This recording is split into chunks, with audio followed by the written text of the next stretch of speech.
আসসালামু আলাইকুম। ইসলামের পথ চ্যানেলে আপনাকে স্বাগতম। আজকে আমরা আলোচনা করব জান্নাতে যাওয়ার সহজ 10টি আমল সম্পর্কে। জান্নাত অনন্ত সুখের আধার, শান্তি সুনিবিড় আনন্দপল্লী, প্রতিটি মুমিনের শেষ ঠিকানা। মহান আল্লাহ তাআলা নিজেই সবাইকে জান্নাতের পথে ডেকেছেন। জান্নাতে যাওয়ার সব রকম পথ অত্যন্ত সহজ করে দিয়েছেন। জান্নাত লাভের সহজ ও ছোট ছোট অনেক আমল রয়েছে। এখানে কেবল 10টি উল্লেখ করা হলো।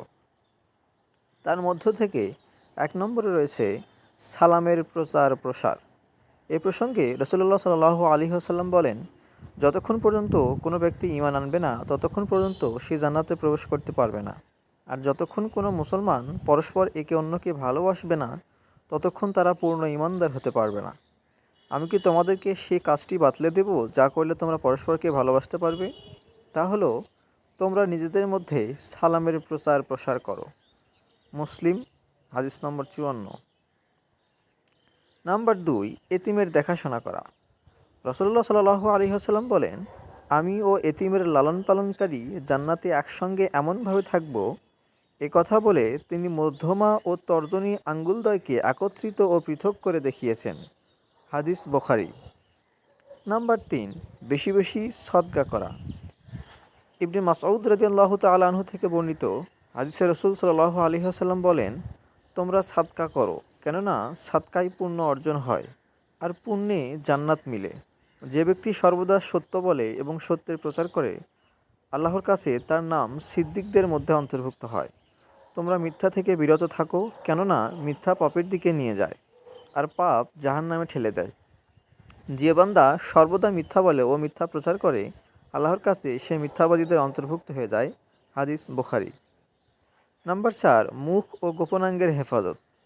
রাসূলুল্লাহ সাল্লাল্লাহু আলাইহি ওয়াসাল্লাম বলেন, যে ব্যক্তি উভয় ঠোঁটের মধ্যভাগ জিহ্বা ও 2 রানের মধ্যভাগ লজ্জাস্থান হেফাজতের দায়িত্ব গ্রহণ করে, আমি তার জন্য জান্নাতের দায়িত্ব গ্রহণ করি। হাদিস বুখারী।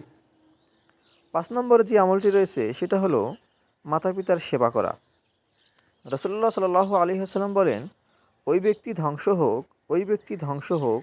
তিনি আবারও বললেন, ওই ব্যক্তি ধ্বংস হোক। কেউ জিজ্ঞেস করলেন, হে আল্লাহর রাসূল সাল্লাল্লাহু আলাইহি ওয়াসাল্লাম, কে সেই জন? রাসূলুল্লাহ সাল্লাল্লাহু আলাইহি ওয়াসাল্লাম ইরশাদ করেন, যে ব্যক্তি তার পিতামাতা উভয়কে বার্ধক্য অবস্থায় পেল অথবা যে কোনো একজনকে বার্ধক্য অবস্থায় পেল তবুও জান্নাত অর্জন করতে পারল না, সে ধ্বংস হোক। নাম্বার ৬, নামাজ আদায়ে যত্নবান হওয়া। রাসূলুল্লাহ সাল্লাল্লাহু আলাইহি ওয়াসাল্লাম বলেন, যে ব্যক্তি সময় মতো নামাজ আদায়ে যত্নবান হয় তার জন্য আল্লাহর পক্ষ থেকে জান্নাতে প্রবেশ করানোর প্রতিশ্রুতি রয়েছে।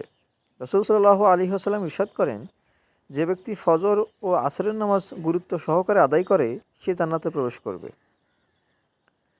নাম্বার ৭, পড়াশোনা করা ও জ্ঞান অর্জন করা। রাসূল সাল্লাল্লাহু আলাইহি ওয়াসাল্লাম বলেন, যে ব্যক্তি জ্ঞান অর্জনের উদ্দেশ্যে বের হবে, আল্লাহ তাআলা তার জন্য জান্নাতের রাস্তা সহজ করে দেবেন। তবে এখানে ইসলামের জ্ঞানের কথাই বলা হয়েছে। নাম্বার ৮, উজু করে 2 রাকাত নামাজ পড়া। রাসূল সাল্লাল্লাহু আলাইহি ওয়াসাল্লাম বলেন, যে ব্যক্তি উত্তমরূপে ওযু করে এবং একাগ্রচিত্তে তনুমনে 2 রাকাত নামাজ আদায় করে তার জন্য জান্নাত অবধারিত। নাম্বার ৯, নামাজের পর আয়াতুল কুরসি পড়া। রাসূল সাল্লাল্লাহু আলাইহি ওয়াসাল্লাম বলেন, যে ব্যক্তি প্রত্যেক ফরজ নামাজের পর আয়াতুল কুরসি তিলাওয়াত করবে তার জান্নাতে প্রবেশের জন্য মৃত্যু ছাড়া আর কোনো বাধা নেই, অর্থাৎ তিনি মৃত্যুবরণ করলে জান্নাতে প্রবেশ করবেন। ১০ নম্বরে যে আমলটি রয়েছে তা হলো আসমাউল হুসনা আয়ত্ত করা। আবু হুরায়রা রাদিয়াল্লাহু তাআলা আনহু সূত্রে বর্ণিত, রাসূল সাল্লাল্লাহু আলাইহি ওয়াসাল্লাম বলেন, আল্লাহ তাআলার ৯৯টি নাম আছে। যে ব্যক্তি তা আয়ত্ত করবে আল্লাহ তাকে জান্নাত দান করবে। তো এই ছিল জান্নাতে যাওয়ার সহজ 10টি আমল। আল্লাহ সুবহানাহু ওয়া তাআলা আমাদের সকলকে এই আমলগুলো করে জান্নাতে যাওয়ার তৌফিক দান করুন, আমিন। আর ভিডিওটি ভালো লাগলে অবশ্যই একটি লাইক দিবেন এবং এমন আরও ইসলামিক ভিডিও পেতে আমাদের চ্যানেলটি সাবস্ক্রাইব করে আমাদের সাথেই থাকুন।